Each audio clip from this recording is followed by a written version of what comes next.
welcome back to my channel. Alicia here, and you're watching Paperback Wonders. So today's video is going to be sort of like a mid-month check-in where I just tell you the books I've read so far, share my thoughts about them, and that's pretty much it. So it won't be a long video, and if you're interested in seeing what I've read so far, definitely keep watching. Okay, so the first book I read in the month of October was White Smoke by Tiffany D. Jackson. This is a YA thriller that centers around a haunted house.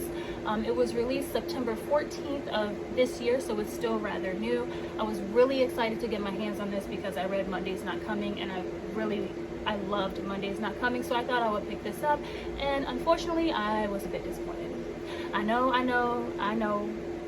A lot of the girls said that the book was good and that they liked it,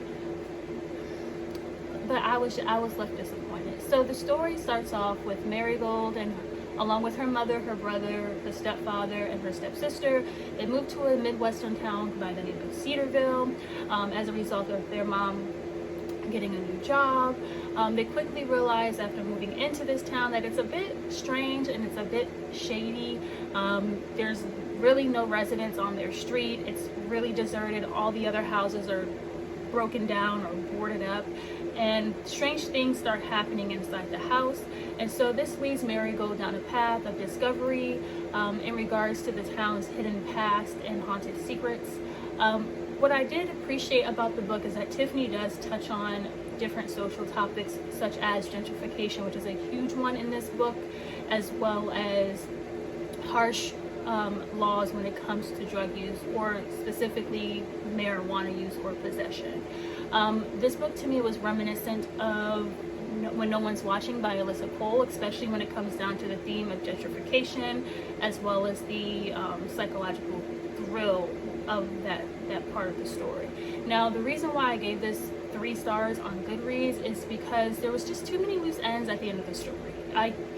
I had too many questions at the end of the story. I was left feeling like, okay, is there going to be a second book? Because there was just, once we figured out what the plot twist was, or the big secret that this town had, it just dropped. I feel like on a cliff. It just, after that, it was like, okay, we discovered this huge secret, now what? And that wasn't ever addressed. So that's why I gave her 3 stars. This book, from what I've seen on BookTube and Goodreads, has some really mixed reviews. Some people really love it, some people not so much. I unfortunately am probably one of the people who didn't really like it so much. But if you like, if you want to check it out and you like stories that are centered around, haunted houses, to me this was not scary at all. So if you're a scaredy cat like I am, don't worry, because to me this wasn't scary. And that was White Smoke by Tiffany D. Jackson. So the second book that I read this month was Falling by T.J. Newman. This is an adult thriller, and it's also Newman's first debut novel. The story follows a pilot by the name of Bill, who unfortunately his family is kidnapped, and the kidnappers have given him the unfortunate choice of either crashing the plane or they kill his family. They've also notified him that there's an accomplice on the plane to make sure that he follows through. Now, what I did like about this was the action. There's tons of action in this story.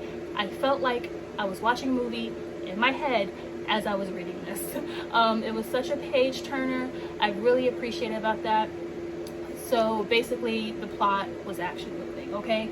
The characters were not fully fleshed out. There was no real character development, which ultimately I can forgive because it's an action moving plot. So I don't think that was of any importance. Now, the author does try to make us care a little bit about the characters by providing little bits of flashbacks, so past interactions that Bill has had with his flight attendants, his wife, and his kids, and everything like that. However, that for me did not make me want to root for the character and for him to succeed. However, it was more so the dilemma that he was in. And so, yeah, that's Falling by T.J. Newman. I gave this book, I think 4 stars, mainly for the action that was in this book and the thrill of the story itself. I believe this book is optioned to be made into a movie, so I'm kind of curious about that. I may watch it, but yeah, that was Falling by T.J. So my most recent read for this month was Arsenic and Adobo by Mia P. Manansala. I hope I said that right. It's a cozy mystery. It's one of the first that I've read, so I was really excited for it. This book was released in May, so this past summer. It follows a main character by the name of Leela, who, after a really bad breakup, she moves back to her small hometown to not only mend her broken heart, but to also help her aunt with her restaurant that's not doing so well. Unfortunately, the livelihood of the restaurant is further threatened when Leela's ex-boyfriend, who's a food reviewer, dies in their restaurant after being served one of their meals. So Leela and Leela's family are the main prime suspects of the murder, and Leela has to investigate and prove their innocence. I thought the story was really good. I really enjoyed the wittiness and the humor of it while still being a mystery.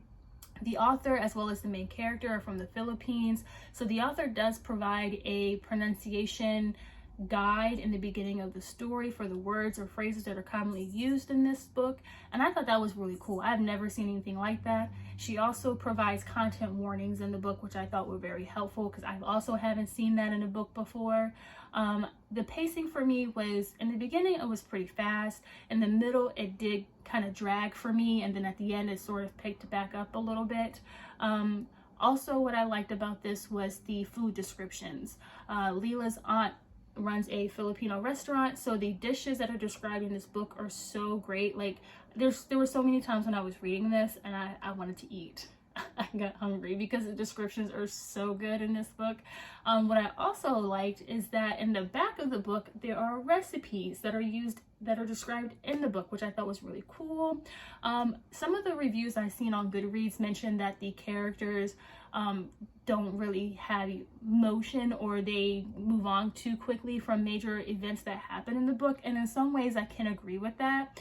There's a scene in the book where Leela is slapped by another character, which isn't a spoiler, but that happens, and Leela does move on rather quickly and goes about her day. So you may notice things like that in this book, but for me, I really enjoyed it. I thought the ending, the solution was good to it. The second book, this is book 1, by the way, of a series. So the second one does come out, I believe, in February. So I will be keeping an eye out for that.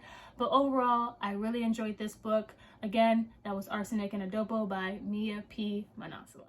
Okay guys, that is my mid-month check-in. If you've read any of these books, please tell me what your thoughts were about them. Did you like them? Did you not like them? I would love to chat with you about it. Also, don't forget to like and subscribe if you feel inclined to. It is greatly appreciated. But until next time, bye.